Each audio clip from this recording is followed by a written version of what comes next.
Hello friends, cake and കേക്സിൻ്റെ പുതിയ വീഡിയോയിലേക്ക് എല്ലാവർക്കും സ്വാഗതം. ഇപ്പം നല്ല മാങ്ങ സീസണുള്ള സമയമല്ലേ, ഒരുപാട് മാങ്ങ നമുക്ക് എല്ലാവർക്കും കിട്ടുമല്ലേ. അപ്പോൾ ഇങ്ങനെ മാങ്ങ കിട്ടുമ്പോഴത്തേക്ക് ഒത്തിരി പറിച്ച് വെക്കുമ്പം എന്താ സംഭവം, ചീഞ്ഞ് പോവുകയൊക്കെ ചെയ്യും.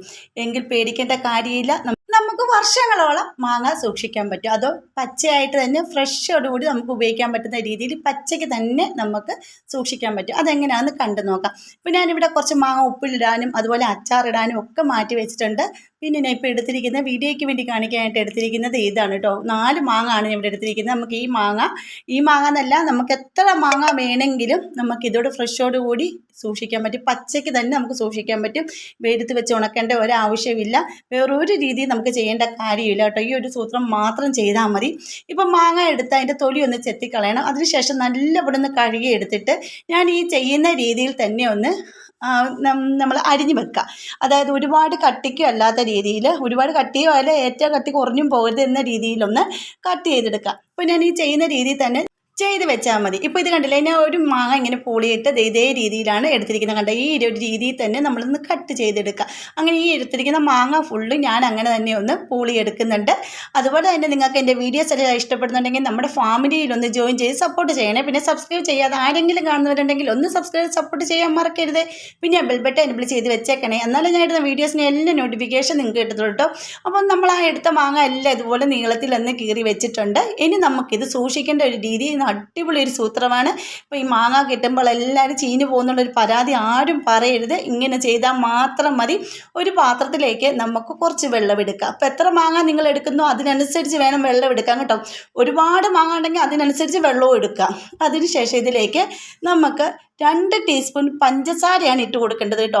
മാങ്ങ കൂടുതൽ എടുക്കുന്ന അനുസരിച്ച് പഞ്ചസാര ഇട്ട് കൊടുക്കുക. ഇപ്പം ഞാൻ 4 മാങ്ങക്കാണ് 2 ടീസ്പൂൺ പഞ്ചസാര എടുത്തിരിക്കുന്നത്. അതിനനുസരിച്ച് നിങ്ങൾ ഇട്ട് കൊടുക്കുക. എന്നിട്ട് ഇതേ രീതിയിൽ നല്ലപോലെ അത് അലിയുന്നിടം വരെ ഒന്ന് മിക്സ് ചെയ്തിട്ട് അതിലേക്ക് നമുക്ക് വേണ്ടത് വിനാഗിരിയാണ്. അതേ അളവിൽ തന്നെ 2 ടീസ്പൂൺ വിനാഗിരിയും കൂടി ഒഴിച്ച് ഒന്ന് മിക്സ് ചെയ്തതിന് ശേഷം അതിലേക്ക് നമ്മൾ അരിഞ്ഞു വെച്ചിരിക്കുന്ന മാങ്ങ ഇട്ട് ഒരു 15 മിനിറ്റ് അങ്ങനെ തന്നെ വെച്ചേക്കണം. എന്നാലേ ഇത് നമുക്ക് ഈ ഫ്രഷോടുകൂടി തന്നെ സൂക്ഷിക്കാൻ പറ്റത്തുള്ളൂ കേട്ടോ. അപ്പോൾ ആ വിനാഗിരി ഒഴിച്ച് ഇത് രണ്ടും കൂടെ ഒന്ന് മിക്സ് ചെയ്തതിന് ശേഷം മാങ്ങ നമുക്ക് അതിലേക്ക് ഇട്ട് കൊടുക്കാം. അപ്പോൾ നമ്മളെല്ലാവരും പലരും മാങ്ങ ഒരുപാട് കിട്ടിക്കഴിയുമ്പോൾ അരിഞ്ഞ് വെയിലത്ത് വെച്ച് ഉണക്കുകയും കൂടെ ചെയ്യാം. അങ്ങനെയും നമുക്ക് വർഷങ്ങളോളം സൂക്ഷിക്കാൻ പറ്റും കേട്ടോ. അങ്ങനെയാണെങ്കിലും പൂപ്പലൊന്നും പിടിക്കാത്ത രീതിയിൽ നമുക്കതും ചെയ്യാൻ പറ്റും. അതും ഞാൻ ഈ വീഡിയോയിൽ കാണിക്കുന്നുണ്ട് കേട്ടോ. അപ്പോൾ ഈ മാങ്ങ ഇട്ടതിന് ശേഷം ഞാൻ അതിലേക്ക് അതൊന്ന് മിക്സ് ചെയ്തിട്ട് ഒരു പാത്രം വെച്ചൊന്ന് അടച്ച് വെക്കുന്നുണ്ട്. ഒരു 15 മിനിറ്റിന് ശേഷം ഇതുപോലെ നല്ലൊരു കോട്ടൺ തുണി എടുക്കുക, അല്ലെങ്കിൽ ഒരു ടർക്കി ആണെങ്കിലും എടുക്കുക. എന്നിട്ട് ഇതേ രീതിയിലൊന്ന് വിരിച്ചിട്ടിട്ട് അതിലേക്ക് നമ്മൾ ആ വെള്ളത്തിലിട്ട് വെച്ചിരിക്കുന്ന ആ മാങ്ങ ഉണ്ടല്ലോ, അത് അതിലേക്ക് തുണിയിലേക്ക് ആ വെള്ളമെല്ലാം പോകുന്നിടം വരെ ഉണക്കിയെടുക്കണം. വെള്ളം ഒപ്പി ഉണക്കിയെടുക്കണം. അപ്പോൾ ഇത് ഇങ്ങനെ ആദ്യം ഇട്ട് കുറച്ച് നേരം കഴിഞ്ഞിട്ട് നമുക്ക് ആ തുണിയിലേക്ക് ഒന്ന് ഇട്ട് കൊടുത്തിട്ട് അതൊന്ന് നമുക്ക് ആ വെള്ളം ഒന്ന് ഒപ്പി എടുക്കാം. എന്നാലേ നല്ല ഫ്രഷോടുകൂടി ഇരിക്കത്തുള്ളൂ. വെള്ളമയം കാണാൻ പാടില്ല. എന്നിട്ട് നല്ല കട്ടിയുള്ള തുണിയൊക്കെയാണ്, കോട്ടൺ തുണിയാണെങ്കിൽ വെള്ളം പെട്ടെന്ന് അബ്സോർവ് ആകും. അപ്പോൾ നമുക്ക് ഒരുപാട് നേരം ഒന്ന് തുടച്ചെടുക്കേണ്ട കാര്യമില്ല. ഇങ്ങനെ ചെയ്തിട്ട് നമ്മൾ വെയിലത്ത് വെച്ച് ഇത് ഉണക്കാനും പാടില്ല കേട്ടോ. ഉണക്കിപ്പോയാലും അത് മാങ്ങ ഉണക്ക മാങ്ങ ആയിട്ട് മാറും. പക്ഷേങ്കിൽ നമുക്ക് ഫ്രഷോടുകൂടിയല്ലേ വേണ്ടത്. അത് അപ്പോൾ ഇങ്ങനെ തന്നെ നിങ്ങൾ ചെയ്യേണ്ടതാണ്. എന്നിട്ട് തുണിയും കൊണ്ടൊന്ന് നനവ് പറ്റാത്ത തുണിയും കൊണ്ടൊന്ന് നമുക്ക് നല്ലപോലെ തുടച്ചെടുക്കാം. അതിനുശേഷം കണ്ടില്ലേ, ഇതേ രീതി ഒരു തുള്ളി വെള്ളമയം പോലും ഇല്ലാതെ തന്നെ ഞാനിവിടെ റെഡിയാക്കി എടുത്തിട്ടുണ്ട്. ഇനി നമുക്ക് വേണ്ടത് ഇതുപോലൊരു ബോക്സാണ്. അതായത് നമുക്ക് നല്ല അടപ്പൊക്കെ എയറൊന്നും കയറാത്ത രീതിയിൽ നല്ല അടപ്പ് മുറുക്കമുള്ള ഇതുപോലത്തെ ഒരു പാത്രം എടുക്കുക. അതിലേക്ക് ഒരു ടിഷ്യൂ പേപ്പർ വെച്ച് കൊടുത്തിട്ട് ആ മാങ്ങ എല്ലാം അതിലേക്ക് പിറക്കി അടുക്കി വെക്കുക. അതിനുശേഷം നമ്മൾ സൂക്ഷിക്കേണ്ടത് ഫ്രീസറിലാണ്, അല്ലെങ്കിൽ ഫ്രിഡ്ജിലാണെങ്കിലും വെച്ചാൽ മതി. ഫ്രീസറിൽ വെക്കുവാണെങ്കിൽ അങ്ങനെ കട്ടിക്ക് ഇരുന്നോളും.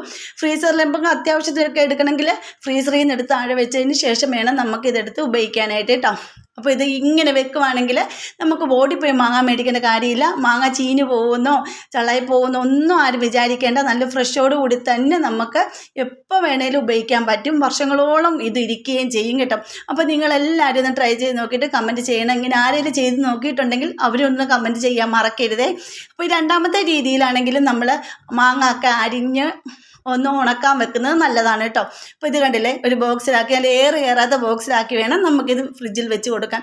അപ്പോൾ ഇത് നമ്മുടെ മാങ്ങ എല്ലാം ഇവിടെ ഒരു ബോക്സിലാക്കി അടച്ചു വെക്കുന്നുണ്ട്. അപ്പോൾ ഇങ്ങനെ എല്ലാവരും ചെയ്ത് നോക്കൂ കേട്ടോ. ചെയ്ത് നോക്കിയിട്ട് ഫ്രണ്ട്സിനൊക്കെ ഷെയർ ചെയ്ത് കൊടുത്ത് സപ്പോർട്ടും കൂടെ ചെയ്യാൻ പറയണേ. അതുപോലെ തന്നെ ഒരുപാട് വീഡിയോസ് എൻ്റെ ചാനലിൽ ഇട്ടിട്ടുണ്ട്. കാണാത്തവരൊക്കെ ഒന്ന് പോയി കണ്ട് സപ്പോർട്ട് ചെയ്യണേ. അപ്പോൾ നമ്മുടെ ഇവിടെ മാങ്ങ ഇവിടെ റെഡി ആയിട്ടുണ്ട്. ഇനി ഇങ്ങനെ അറിയാൻ പാടില്ലാത്തവരൊക്കെ ഉണ്ടോ, ഇങ്ങനെ ഒന്ന് ചെയ്ത് നോക്കൂ, നല്ല റിസൾട്ട് ആയിരിക്കും കേട്ടോ.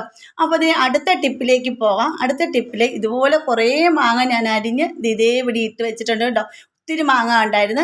അത് നമുക്ക് ഉണക്കിയും കൂടെ വെക്കാം. അപ്പോൾ 2 രീതിയിൽ നമുക്കിത് വെക്കാൻ പറ്റും. അതായത് ഉണക്കി വെക്കുവാണെങ്കിൽ ഉണക്ക മാങ്ങ ഒക്കെ അച്ചാറിട്ട് എല്ലാവരും കൂട്ടിയിട്ടുണ്ടായിരിക്കും അല്ലേ, നല്ല ടേസ്റ്റാണ്. അപ്പോൾ അങ്ങനെ ഉണക്കി നമ്മുടെ വീട്ടിൽ തന്നെ നമുക്ക് ഇതുപോലെ ഉണക്കിയിട്ട് അച്ചാറിടുവാണെങ്കിൽ അതിലും നല്ല ടേസ്റ്റ് ആയിരിക്കും. നമ്മൾ കടകളിൽ നിന്ന് മേടിക്കുന്നതിനെക്കാട്ടിലൊക്കെ നല്ലതാണ് അച്ചാറൊക്കെ വീട്ടിലിടുന്നതും. അപ്പോൾ നമ്മുടെ മാങ്ങായിലേക്ക് നമുക്ക് ചെയ്ത് വെക്കേണ്ടത് കുറച്ച് ഉപ്പിട്ടിട്ട് ഒന്ന് വിരകി വെക്കുവാണെങ്കിൽ നല്ലതാണ്. അതിൻ്റെ കൂടെ ഇച്ചിരി മസാലയും കൂടെ ചേർത്തിട്ട് വെക്കുക, അതായത് മുളക് പൊടിയും കൂടെ ചേർത്തിട്ട് വെക്കുവാണെങ്കിൽ അടിപൊളിയാണ് കേട്ടോ. എന്നിട്ട് നമുക്ക് വെയിലത്ത് വെച്ച് ഇത് ഉണക്കിയെടുക്കാം. അപ്പോൾ ഇത് കുറച്ച് മുളക് പൊടി ഉപ്പും കൂടി ഇട്ടതാണിത്. അതിനുശേഷം നമുക്കൊരു മുറത്തിലോ അല്ലെങ്കിൽ പായ വിരിച്ചിട്ട് ഒക്കെ നമുക്ക് പഴം ഉണക്കുന്ന രീതി എല്ലാവർക്കും അറിയാമായിരിക്കുമല്ലോ. എന്നിട്ട് നല്ല വെയിലുള്ളപ്പോൾ അങ്ങോട്ട് എടുത്ത് വെക്കുവാണെങ്കിൽ നല്ലതാണ്. നല്ലപോലെ ഉണങ്ങി ചുരുണ്ട് വരും. അപ്പോൾ ഇത് കണ്ടാൽ നമുക്ക് ഒരുപാട് പോലെ തോന്നും, പക്ഷേങ്കിൽ ഇത് ഉണങ്ങി വരുമ്പോൾ കുറച്ചേ കാണത്തുള്ളൂ കേട്ടോ. പക്ഷേ ഇത് ഉണ്ടാക്കുന്ന അച്ചാറിന് വളരെ നല്ല ടേസ്റ്റാണ്. അപ്പോൾ ഈ 2 ടിപ്പും നിങ്ങളെല്ലാവരും ചെയ്ത് നോക്കുക. എല്ലാവർക്കും അറിയാവുന്ന ടിപ്പായിരിക്കും, അറിയാത്തവർക്ക് വേണ്ടിയിട്ട് ഇട്ടതാണ്. അപ്പോൾ എല്ലാവരും ട്രൈ ചെയ്ത് നോക്കിയിട്ട് കമൻറ്റ് ചെയ്യും. അപ്പോൾ ഇന്നത്തെ വീഡിയോ ഇത്രയേ ഉള്ളൂ. അടുത്ത വീഡിയോ അടിപൊളി ടിപ്പുകളായിട്ട് ഞാൻ വരുന്നതായിരിക്കും. അതുവരേക്കും ബൈ.